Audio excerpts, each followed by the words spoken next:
Hello fellow gamers, and welcome to another episode of The Gaming Frontier. My name's Jace. And I'm Chris. And here are our top releases for the second week of March 2016.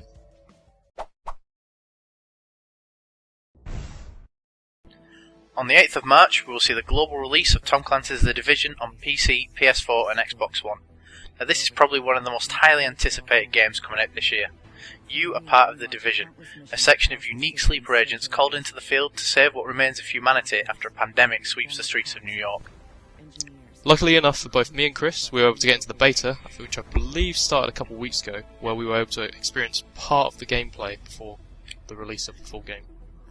Yeah, we managed to get our hands on the PvE, some of the Dark Zone. It was really good fun. The PvE elements of it, we got to see how your base building works. We got the medical wing and the tech wing. It was quite good to see. The initial first steps you'll get when you step into the Division. No, it was good. Yeah, the way that quest tracking, I guess they're called missions, aren't they, in this one? Yep. The tracking in this is very similar to how games like Diablo play, Borderlands. You could call it a third-person Borderlands with how it works, the way that PvE works. You've got your main missions, your story missions, and your side missions to help you get more weapons and clothes, I guess. For your character. Definitely clothes. You're definitely not far off there. Yeah, that's for sure. Well, I think one of the main pulls for me was probably the Dark Zone. There's so much extra stuff in there. There's still some PvE elements in there, but it really is just survival of the fittest PvP. Take a squad in there, kill some people, get some gear, get it all sent back through the extraction points, get it cleansed, take it into PvE and kick some ass on that side of things. It's super tense. High action, it had me on the edge of my seat a lot of the time playing it, I don't know how much you were in there, but I was in there quite a bit. Yeah. I mean, when we were in there, I don't know if we could call it a squad, it was just the two of us. But you do meet randomers. They can either choose to kill you, or they can either choose to help you. So either way, it works out. It's quite good in that respect. And the loot that you get from it, the weapons, all that is very customizable in the actual game as well. So it was pretty cool. Yeah, I think one of the things that you were actually quite impressed with was just the level of mods. Really, there's so many things you can attach to your weapons. There's scopes, there's different ammo clips, grips for your guns for stability, and they all had little things in there like extra crit chance, damage. Things that you get from RPGs. It's quite good to see the depth they've gone into. Yeah, so that's going to be coming out on the 8th of March globally for PC, PS4 and Xbox One, so hopefully we'll see you in there. This fight is only the beginning.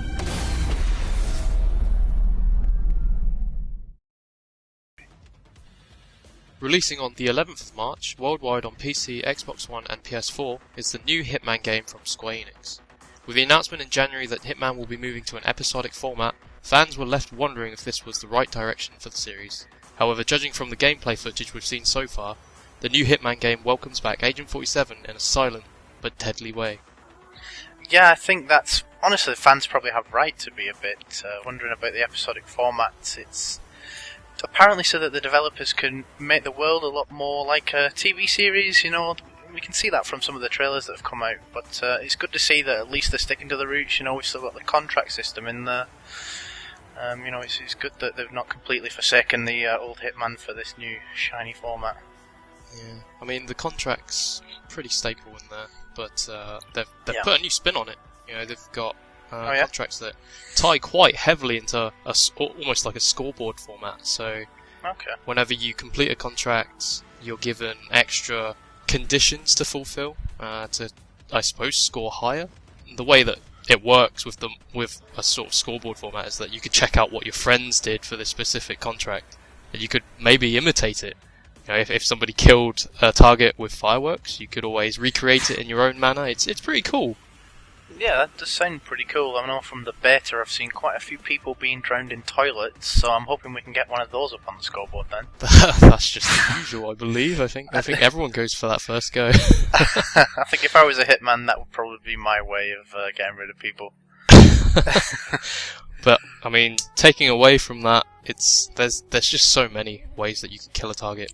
Whether you want to, definitely from how they've set out these contracts, you've got various flags at which you could take to further your contract. So if somebody that you killed earlier could have remained alive, he could have told you more about the target that you were going to eventually kill. Oh wow, okay. So it's pretty cool. It's quite open. And speaking of open, you're all over the place in this one. You are absolutely everywhere. Paris, Italy, Morocco, even places in Thailand and Japan as well. It's absolutely crazy.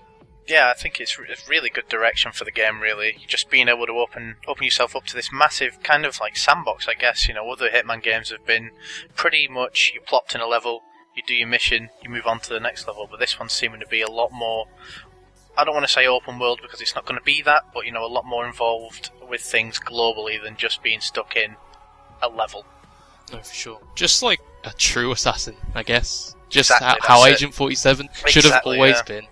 So yeah, keep an eye on that on the 11th of March as that releases on all three, PC, Xbox One and PS4.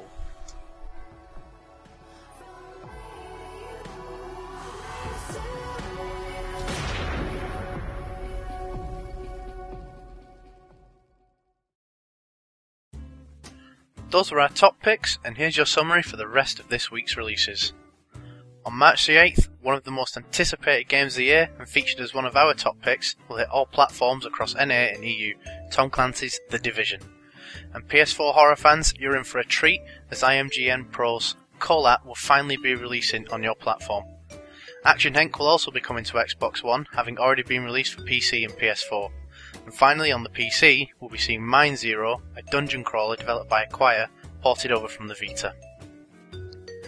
On March 9th, we'll see Blast and Bunnies from developers No hitting PS4, PS Vita, Nintendo 3DS and Xbox One, so make sure you're ready to defend the borough. Heading over to March 10th for some PC releases now, the gloomy adventure game The Guest, developed by Team Gotham, and Shoot 'em Up Death Smiles from Shmup Fanatics Cave Interactive are both coming to Steam. 11th of March has us in for 4 new titles, with WWE 2K16 swinging itself onto the PC. For those looking for something a little more low-key though, the first episode of Hitman, featured as one of our top picks this week, will be released on PS4, Xbox One and PC. So get your finest suit on and take down some targets. Koei Tecmo is also bringing their esteemed hack-and-slash series Samurai Warriors 4 Empires to all Sony platforms. Originally released in 2015 in Japan, Stellar Globe by RPG giant Atlas is finally making its way to the 3DS in the West.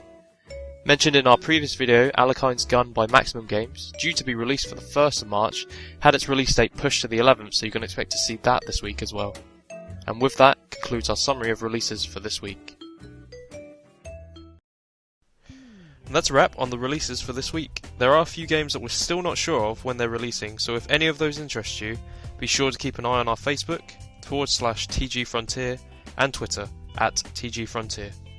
If you notice things that we may have missed, let us know in the comments and we'll address them in the write-up on our blog. If you like what we're doing, please like the video and subscribe to our channel for future weekly updates.